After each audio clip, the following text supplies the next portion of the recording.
အမျိုးသမီးတယောက်ဟာပန်းချံထဲမှာပဲသူ့သားကိုလက်ထပ်မဲ့သူကိုဒေါ်လာ9 သန်းပေးမယ်လို့လူသိရှင်ကြားကြေညာခဲ့ပါတယ်ဒီစကားကြတော့လူတွေအားလုံးချက်ချင်းပဲရှောက်လွှာတင်ကြတဲ့အနီးနားမှာလေ့ကျင့်ခန်းလုပ်နေတဲ့မိန်းကလေးတယောက်လည်းဒီစကားကိုကြားလိုက်ရတယ်ဒါပေမဲ့သူတို့သားလောင်းကအမတန်မစွမ်းသူဖြစ်မှန်းသိလိုက်ကြတော့ကျန်တဲ့လူတွေအားလုံးပြန်ထွက်သွားကြပြီးအဲ့ဒီမိန်းကလေးတယောက်ပဲကြံခဲ့တယ်ဒီတော့မိန်းကလေးကချက်ချင်းပဲလက်ထပ်ဖို့ဆန္ဒရှိကြောင်းပြောလိုက်တဲ့နောက်တစ်နေ့မှာသူတို့နှစ်ယောက်လက်ထပ်မှာ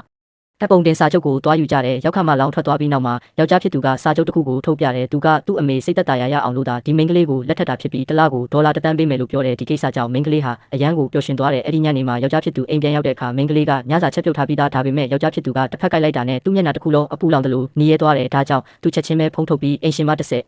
ရောက်ကိုမိန်းကလေးအစားခံဖို့စီစဉ်လိုက်တယ်သူ့မိန်းမကိုနောက်ထပ်ချက်ပြုတ်ခွင့်ပေးလို့မဖြစ်တော့ဘူးလေတရက်မှာမိန်းကလေးရဲ့အဖိုးမွေးနေ့ကျင်းပတဲ့ပွဲကိုသူတို့နှစ်ယောက်တူတူသွားကြတယ်သူတို့လက်ဆောင်ပေးဖို့လုပ်နေတော့မှမိန်းကလေးရဲ့ဝမ်းကွဲညီမကတားလိုက်တယ်သူမကမိန်းကလေးရဲ့လက်ဆောင်ဟာတန်ဖိုးမရှိတဲ့အရာလို့ပြောပြီးဘေးကိုပစ်ချလိုက်တဲ့ယောက်ျားဖြစ်သူကဒီလက်ဆောင်ဟာသူတို့အားလုံးရဲ့ဝယ်နိုင်တဲ့တန်ဖိုးထက်ပိုတယ်လို့ပြောလိုက်တယ်ဒါကိုကြားတော့ဝမ်းကွဲညီမကချက်ချင်းထရက်ပြီးယောက်ျားဖြတ်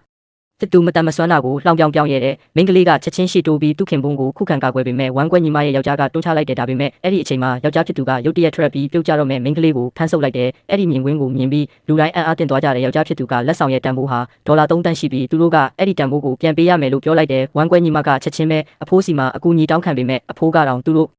လွန်သွားပြီလို့ယူဆပြီးဒါဟာသူတို့ကိုယ်တိုင်ဖန်တီးခဲ့တာဖြစ်ကြောင်းပြောလိုက်ပါတော့တယ်